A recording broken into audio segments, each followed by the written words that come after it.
हाँ तो प्यारे बच्चों, कैसे हो आप सब। उम्मीद करते हैं आप सब बहुत ही अच्छे होंगे, मस्त होंगे, जबरदस्त होंगे और आपकी पढ़ाई भी बहुत ही शानदार तरीके से चल रही होगी। तो आज हम क्लास 10th के मैथ का चैप्टर 9, जिस चैप्टर का नाम है त्रिकोणमिति के कुछ अनुप्रयोग, इस चैप्टर का आज हम आप लोगों को लेक्चर नंबर 6 को करवाने जा रहे हैं। और इस लेक्चर में हम आप लोगों को बताएंगे प्रश्नावली 9.1 का प्रश्न संख्या 15, है ना। इससे पहले जो भी लेक्चर हुआ है उसमें आप लोग को 1 से लेके 5 तक का लेक्चर में हम इस एक्सरसाइज के सभी प्रश्नों को सॉल्व करा दिए। यदि आप उसे नहीं देखें तो उन सभी वीडियो को सभी फोल्डर में जाकर के देख लेंगे, ठीक है। तब और ज्यादा से ज्यादा आप एग्जाम के लिए प्रैक्टिस करेंगे। आइए शुरू करते हैं। देखिए, ये 15 नंबर सवाल क्या बोला गया है कि एक सीधा राजमार्ग एक मीनार के पाद बिंदु तक जाता है। कहां तक जाता है? तो पाद बिंदु तक। इसको थोड़ा बड़ा कर लेते हैं ना। पाद बिंदु तक जाता है। मीनार का शिखर पर खड़ा एक आदमी एक कार को 30 डिग्री के अवनमन कोण पर देखता है, जो मीनार के पाद की ओर एक समान चाल से जाता है। 6 सेकंड बाद कार का अवनमन कोण 60 डिग्री हो जाता है। इस बिंदु से मीनार के पाद तक पहुंचने में कार द्वारा लिया गया समय ज्ञात करें। ठीक है, देखो क्वेश्चन क्या कह रहा है, सबसे पहले वो समझने का प्रयास करो कि एक राजमार्ग है, यानी किस तरीके से एक रास्ता दिया गया है। ठीक है, ये रास्ता है और रास्ता में क्या बोला कि एक मीनार के पाद बिंदु तक ये रास्ता है। मान लो कि यहाँ पे एक कार होगा, ठीक है, और ये कार जो है यहाँ जाते जाते जाते जाते कहाँ तक पहुंचता है? तो मीनार के पाद बिंदु तक जाता है। मतलब कि यहाँ पे एक मीनार है, मान लो यहाँ क्या है, एक मीनार है। ये सीधा रहो ना जी।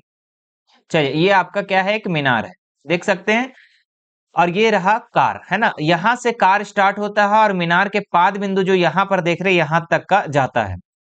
मीनार के शिखर पर एक खड़ा आदमी है। इस शिखर पर एक आदमी खड़ा है और इससे कार को अगर देखता है, मान लो यहाँ पे कार है, इस कार को अगर यहाँ से देखता है मेरे डियर, ठीक है, अगर कार को यहाँ से यहाँ तक देखता है तो क्या होता है? 30 डिग्री का अवनमन कोण बनता है। कितना डिग्री का? 30 डिग्री का अवनमन कोण। तो यहाँ से एक काल्पनिक रेखा ले लेंगे हम, है ना। तो यहाँ पे कितनी डिग्री का कोण बन रहा है? तो 30 डिग्री का बन रहा है। जब 30 डिग्री का ये बन रहा है तो यहाँ पे आपको पता है कि दो समांतर रेखा होती है, तो ये रेखा और ये रेखा समांतर है। तो समांतर रेखा है तो ये एकांतर कोण से ये बराबर हो जाएगा, यानी कि जो अवनमन कोण होगा वही क्या होगा? उन्नयन कोण होगा, है ना। अब देखो क्या है, जो कि मीनार के पाद बिंदु की ओर समान चाल से चल रहा है। तो ये जो कार यहाँ पर है बच्चों, ये कार समान चाल से ऐसे किधर जा रहा है? तो मीनार की तरफ जा रहा है, ये आपका कह रहा है। उसके बाद कह रहा है 6 सेकंड बाद कार का अवनमन कोण 60 डिग्री का हो गया।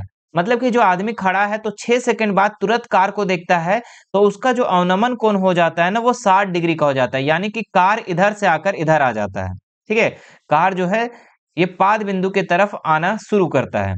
ठीक है, तो यहां तक यहाँ आ गया, तो यहाँ कितना डिग्री का बन गया? तो अवनमन कोण 60, तो उन्नयन कोण भी 60 डिग्री का हो गया।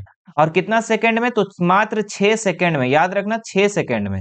6 सेकंड में क्या हुआ कि 30 डिग्री का उसका आंख से कोण बन रहा था, अब यहाँ पे 60 डिग्री का कोण बन रहा है। अब उम्मीद करते हैं कि क्वेश्चन समझ में आ रहा होगा आपको।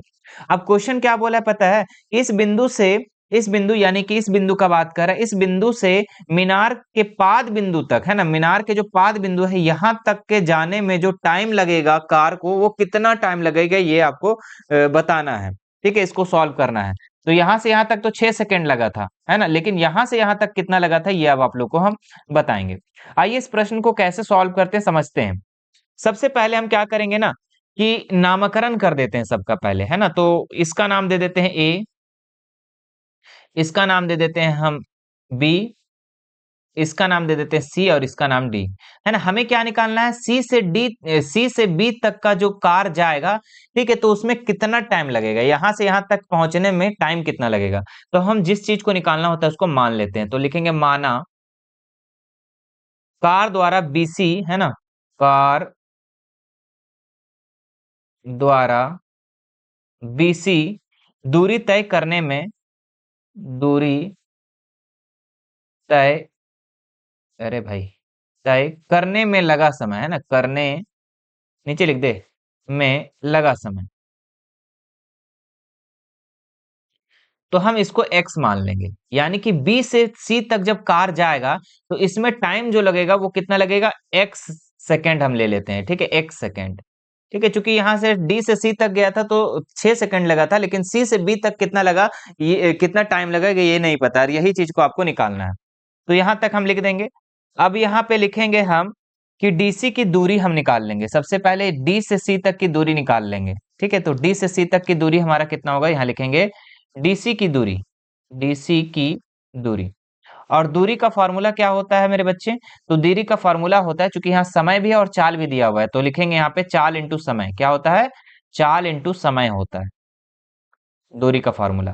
तो चाल कितना था, जब डी से सी तक का कार गया था तो इसका चाल कितना था, तो एकदम समान चाल से चल रहा था। ये कितना चल रहा था, समान चाल। अच्छा एक काम करो ना, यहाँ चाल को तो हम लोग माने ही नहीं, मानना पड़ेगा चाल को, क्योंकि चाल दिया नहीं है। ठीक है, तो मान लेते हैं, इसको नीचे कर देते हैं और चाल को मान लेते हैं। पहले लिखेंगे माना चाल, है ना, तथा चाल करके लिखो यहाँ, तथा कार की चाल। चाल को हम लोग क्या मान लेते हैं ना, जैसे इसको x माने थे ना, तो इसको हम लोग क्या मान लेंगे, कुछ भी मान लो, p मान लो, a b c d कुछ भी मान लो यहाँ पर। ठीक है, तो y मान लेते हैं, है ना, y मीटर पर सेकंड। क्योंकि यहाँ पे सेकंड का बात हो रहा है, यहाँ किलोमीटर प्रति घंटा का नहीं लिखेंगे। अगर लिखना चाहो तो लिख सकते हो, लेकिन नहीं लिखेंगे। क्यों नहीं लिखेंगे, क्योंकि यहाँ पे सेकंड का बात हो रहा है कि 6 सेकंड में यहाँ तक पहुंच जा रहा है।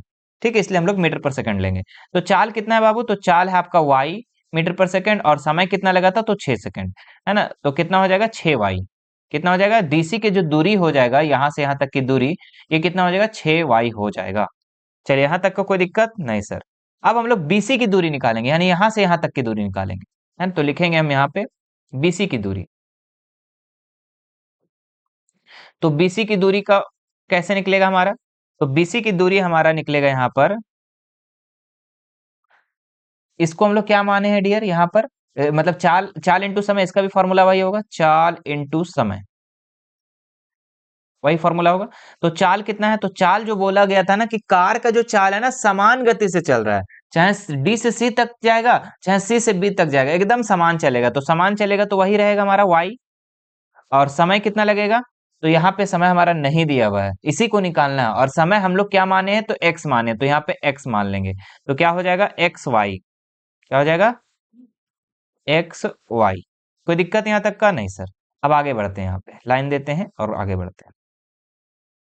अब यहाँ पे दोनों का औन्नमन कोण उन्नयन कोण दोनों दिया हुआ है। अब हम लोग एक एक त्रिभुज में लेंगे, जैसे कि हम सबसे पहले 60 डिग्री वाला त्रिभुज लेंगे। ठीक है, लिखेंगे त्रिभुज, समकोण त्रिभुज या त्रिभुज ए बी सी में, ए बी सी में। तो त्रिभुज एबीसी में अगर देखें बच्चों यहाँ पर, तो हम आधार लेंगे और लंब लेंगे। और आधार और लंब किस में आता है, तो टेन में आता है। तो लिखेंगे टेन, और कितना डिग्री है, 60 डिग्री। आधार कितना, लंब, अच्छा टेन का फॉर्मूला क्या होता है, लंब बटा आधार। तो लंब कितना है, ए बी है, तो लिख देंगे ए बी, और बटा आधार कितना है, तो बीसी है, तो बीसी लिख देंगे। सी बी या बीसी बात बराबर है। टेन 60 डिग्री का मान कितना होता है, अंडर रूट 3। और ए बी का मान कितना है, बोलेंगे गुरुजी ए बी का मान नहीं दिया, तो ए बी की जगह में भी लिख दो, कोई दिक्कत वाली बात नहीं है। बीसी, बीसी कितना दिया हुआ है, तो बीसी अभी हम लोग जस्ट निकाले, बीसी की दूरी हम लोग निकाले यहाँ कितना, एक्स और वाई, तो लिख देंगे एक्स और वाई। ठीक है, नीचे दे देंगे 1, क्रॉस मल्टीपल कर देंगे। क्या कर देंगे यहाँ पे, क्रॉस मल्टीपल कर देंगे, तो ए बी को 1 से गुना करेंगे तो ए बी हो जाएगा। और यहाँ पे एक्स और वाई अंडर रूट 3 को गुना करेंगे तो क्या हो जाएगा, अंडर रूट 3 XY हो जाएगा। कोई दिक्कत, ये आप समीकरण 1 मान लो। इसी प्रकार हम क्या करेंगे, पुनः हम दूसरा वाला त्रिभुज में लेंगे। कौन सा त्रिभुज में, एबीडी में, ये वाला लेंगे, ए बी डी, ये वाला देख रहे हैं बड़ा वाला, तो उसको लेंगे हम लोग। कहा अगले पेज पे ले, इसी पे ले, चलो इसको छोटा करके यहीं पे लेते हैं हम लोग।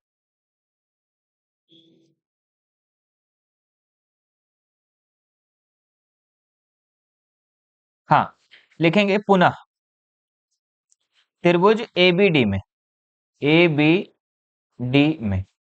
तो एबीडी में अगर देखें हम यहाँ पर, तो इसका भी आपको लंब और आधार लेके चलना होगा।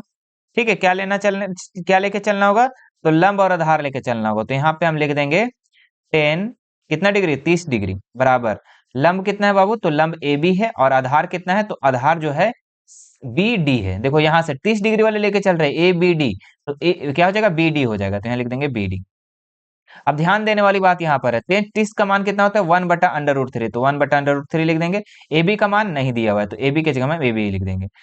बी डी का मान कितना है, तो बी डी को हम लोग लिख सकते हैं यहाँ पर, क्योंकि यहाँ से यहाँ तक की दूरी 6y था, और यहाँ से यहाँ पे दूरी हम लोग कितना निकाले थे, x और y निकाले थे। तो हम क्या करेंगे, दोनों को जोड़ देंगे। क्या करेंगे, दोनों को जोड़ देंगे, तो यहाँ पे कितना हो जाएगा, 6y है ना प्लस xy, ये दोनों को क्या कर दिए हम, जोड़ दिए। बात समझ में आया? यानी कि C से D तक की दूरी हमारा 6y दिया हुआ था और C से B तक की दूरी xy दिया हुआ था, तो हम दोनों को यहाँ पे लिख दिए। क्योंकि BD इज इक्वल टू क्या लिखेंगे, 6y प्लस xy। अब यहाँ पे हम एक लाइन देंगे और इधर बनाते हैं हम लोग, है ना। अब यहाँ पे क्रॉस मल्टीपल अगर हम करें, यहाँ पर क्या करेंगे, यहाँ पे क्रॉस मल्टीपल अगर हम करें तो कितना हो जाएगा, a b under root three हो जाएगा। यहाँ पर कितना हो जाएगा, a b under root three हो जाएगा। तो यहाँ लिख देंगे हम under root three a b, और ये वाला जो 6y प्लस एक्स वाई 1 से गुना करेंगे तो वही हो जाएगा हमारा 6y प्लस एक्स वाई। चलो अब यहाँ पे देखो, ए बी को ए बी रहने दो यहाँ पर, और यहाँ लिखेंगे हम 6y प्लस एक्स वाई, और बटा में हमारा हो जाएगा अंडर रूट थ्री। चलो अब देखो लेफ्ट और लेफ्ट, अब दोनों समीकरण, ये आपका समीकरण 2 हो गया, ठीक है, ये समीकरण 2 हो गया। ये अब दोनों समीकरण में देखें कि लेफ्ट और लेफ्ट क्या है, बराबर है। ध्यान से देखो यहाँ पर कि लेफ्ट और लेफ्ट क्या है, बराबर है, ये वाला और ये वाला बराबर है। तो लेफ्ट लेफ्ट बराबर है, तो बोलो राइट राइट बराबर होगा कि नहीं, बोलेंगे हाँ गुरुजी, राइट राइट भी यहाँ पे बराबर हो जाएगा। तो यहाँ पे मैं लिखता हूँ राइट राइट वाला, ठीक है। राइट राइट क्या हो जाएगा यहाँ पर, तो एक राइट था आपका अंडर रूट थ्री, इस साइड लिखते हैं ना, यहीं पे जिसके नीचे था अंडर रूट, अरे भाई हाँ, चलो अगले पेज पे है तो यही बना दो। अंडर रूट थ्री क्या था जी, राइट में पहला समीकरण का राइट क्या था, under root three x y, तो लिखेंगे under root three x y. और इसका राइट में क्या था आपका, इसका राइट में था आपका, अरे भाई हाँ रुको एक मिनट, इसका राइट में था आपका 6y प्लस एक्स वाई बटा अंडर रूट थ्री, है ना। तो लिखेंगे 6y प्लस एक्स वाई बटा अंडर रूट थ्री। चलो अब यहां से हम करेंगे क्रॉस मल्टीपल, क्या करेंगे यहाँ पे, क्रॉस मल्टीपल, यहाँ पे 1 डाल देंगे इसके नीचे, ठीक है। अच्छा एक काम करो ना, इसके ऊपर थोड़ा सा ना ऐसा लिख देना समीकरण 1 तथा 2 से, ताकि आपको समझ में आ जाएगा कि हम कहाँ से लिए, है ना। तो लिखना है यहाँ पे समीकरण 1 तथा 2 से।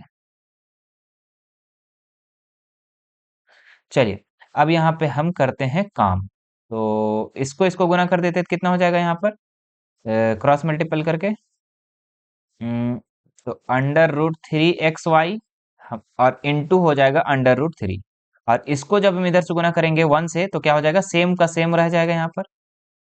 चलो अंडर रूट थ्री गुना करेंगे ओनली थ्री, और एक्स वाई को करेंगे तो एक्स वाई हो जाएगा, तो 3xy हो गया यहाँ पर, और बराबर यहाँ पे हो जाएगा 6y प्लस एक्स वाई। अब देखो जात वाला जात के साथ मिला दो, ठीक है, जात वाला देखो 3xy और यहाँ पे 1xy, यहाँ पे हम क्या कर देंगे 2xy, सॉरी फिर से एक मिनट, 3xy, और ये xy इधर आके आपका माइनस में हो जाएगा, बराबर 6y, ठीक है। अब यहाँ पे घटाएंगे तो कितना बचेगा 2xy, और बराबर 6y, ठीक है। अब देखो यहाँ पर y से y कैंसिल हो सकता है कि नहीं, क्योंकि दोनों गुना गुना गुना में है, तो ये और ये क्या हो गया, कट गया। तो यहाँ पे क्या बचा 2x, है ना, और ये 2 से भी कट जाएगा, 2 तिया 6, यानी कि x का मान जो आ गया वो कितना आ गया, 3 आ गया। और हमारा किस में निकालना था, ये समय निकाल रहे, तो समय किस में आएगा, सेकंड में आएगा, तो ये 3 सेकंड इसका क्या हो जाएगा, आंसर हो जाएगा। बात समझ में आया, 3 सेकंड आंसर हो जाएगा। अगर यहाँ से नहीं समझ में आया तो यहाँ से एक बार और हम बता रहे हैं, यहाँ अगर काटने नहीं आ रहा है तो ऐसे कर सकते हैं आप, क्या था 2xy था ना, बराबर 6y था, यही था ना, तो x को यहीं रहने दो, और 6y, और ये 2y इधर आके डिवाइड में हो जाएगा, तो y से y कट जाएगा, 2 3 6 कट जाएगा, तो 3 आ गया कि नहीं आया, तो जैसे भी करो आंसर एक ही आने वाला है, ठीक है। तो 3 सेकंड इसका आंसर हो जाएगा। तो ये था बच्चों आप लोगों का 15 नंबर सवाल। मुझे आशा है कि आपको ये भी क्वेश्चन अच्छे से समझ में आ गया होगा, ठीक है। और हमने पूरे 1 से लेकर 15 क्वेश्चन तक करवा दिया, तो ये लास्ट लेक्चर था इस चैप्टर का। मिलते हैं नेक्स्ट वीडियो में, नेक्स्ट लाइव में। Thank you so much.